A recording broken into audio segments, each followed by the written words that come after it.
More commonly, we use vapors, and vapors are drugs that are a liquid at room temperature, but which is partially diffused into the atmosphere. Exactly the same principles that are associated with water vapor, which is all around us all the time.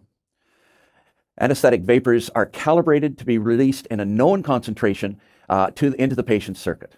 The first widely used vapor was ether, and ether was very safe. It was very soluble in fat, and it lasted a very long time. The only anesthetic I've ever had was an ether anesthetic when I was about 5 years old and I had my tonsils out, as everybody did in that era. And they had two big men in the room that were there just to hold the patients down while they were breathing ether. I was 5 years old. I didn't think I had a lot of mass to hold down, but they still needed to have these men in the room to do it. Very slow onset, very slow recovery, often severe nausea and vomiting, no anesthetic properties at all. No analgesic properties at all, no pain-killing property whatsoever. But despite that, it was quite safe.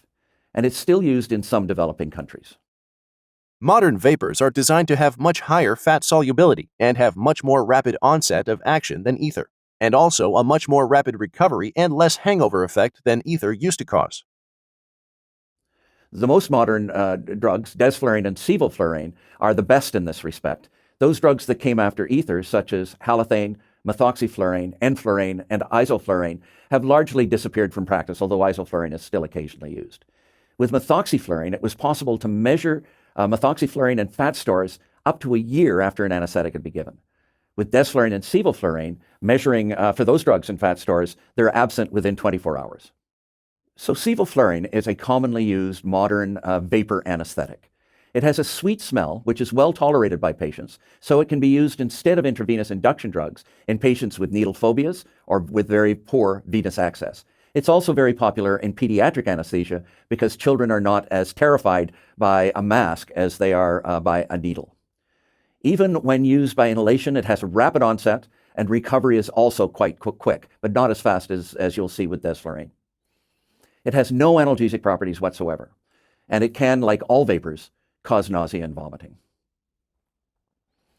Desflurane has a very rapid onset and recovery and little hangover, but unfortunately it's unsuitable for inhalation induction because it has a very pungent smell, and people who breathe it tend to gag and are very uncomfortable, so we don't use it that way.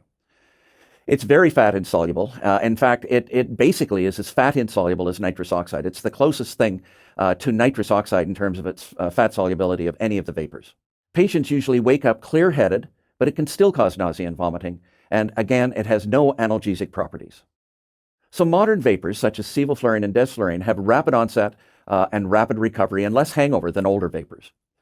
But they do produce profound amnesia, even in very low doses, and amnesia is critical to anesthesia, to general anesthesia. They do have respiratory and cardiovascular effects that we've already mentioned, and these must be monitored. They can produce nausea and vomiting, and they can trigger malignant hyperthermia, which we will talk about in another slide.